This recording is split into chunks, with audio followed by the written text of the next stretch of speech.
দরজা খুলেই দেখি পুরো উঠান কিন্তু জলমগ্ন হয়েছে। সারা রাত্রে ভালোই ছিল, ওই তো 6:30 7টার মধ্যে কিন্তু বৃষ্টিটা শুরু হয়েছে, আর এত বৃষ্টি ভাবনার বাইরে।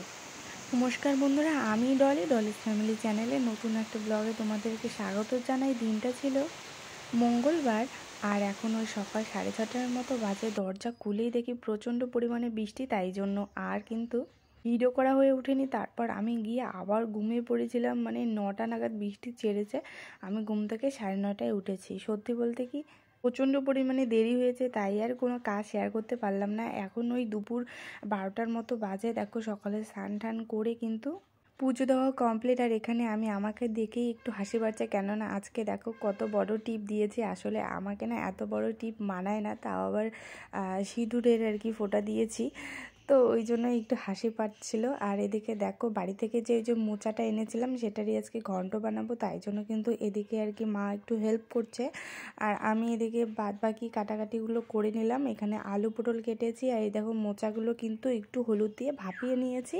চাল দিয়ে মোচার মুড়িঘণ্টটা আমার সব থেকে বেশি ভালো লাগে। এদিকে দেখো আজকে আমাদের কিন্তু রান্নাঘরে যে জানালাটা আছে সেটারই কিন্তু কাঁচ লাগিয়েছে।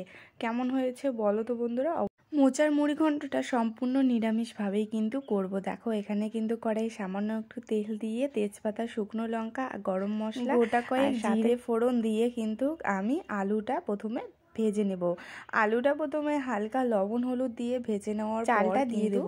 আমি এভাবে মোচার ঘন্ট করি, আর সব থেকে মানে যদি শুধু মোচার ঘন্ট করি তাহলে তো অন্যভাবে, তবে আজকে যেহেতু আলো চাল দিয়ে করব, আলো চাল বলতে আতপ চাল, তখন আমি এভাবেই করি। এদিকে দেখো ভাতটাও কিন্তু বসিয়ে দিয়েছি, আর ভাতের বলকও এসেই গেছে প্রায়। আর এদিকে এখন দিয়ে দিব আগের থেকে আতপ চালটা ভিজিয়ে জল ছড়িয়ে রেখেছিলাম, যাতে একটু হালকা শুকনো ভাব থাকে। তো আলুতে দিয়ে দিলাম আতপ চাল, হালকা কিন্তু একটু লবণ দিয়ে এটাকে ভালোভাবে নেড়ে চেড়ে ভেজিয়ে নেব। তো এখন দেখো হালকা দু একটা করে কিন্তু চাল ফোটা শুরু হয়ে গেছে, তখন এখানে অল্প পরিমাণে জল দেব, যাতে শুধু আলু আর এই চালটা সেদ্ধ হয়।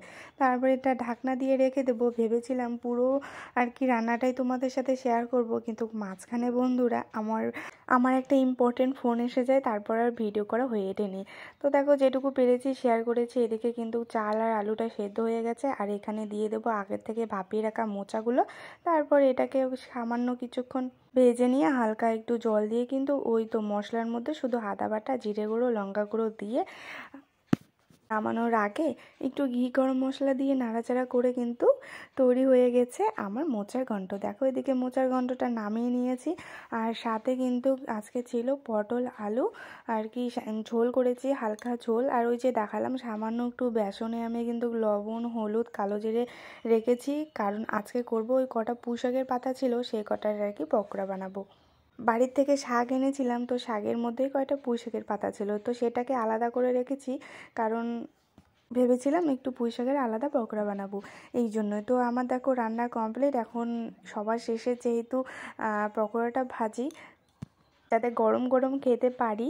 তো যাই হোক বন্ধুরা, কেমন লাগলো তোমাদের আমার এই ছোট ব্লগটাও তোমরা কিন্তু অবশ্যই কমেন্ট করে জানিও।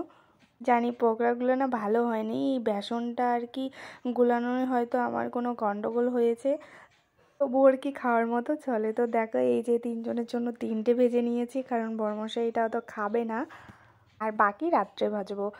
তো আজকের মতো আসি, দেখা হবে নতুন একটা ব্লগে। এখন আমরা খাওয়া দাওয়া করে নেব।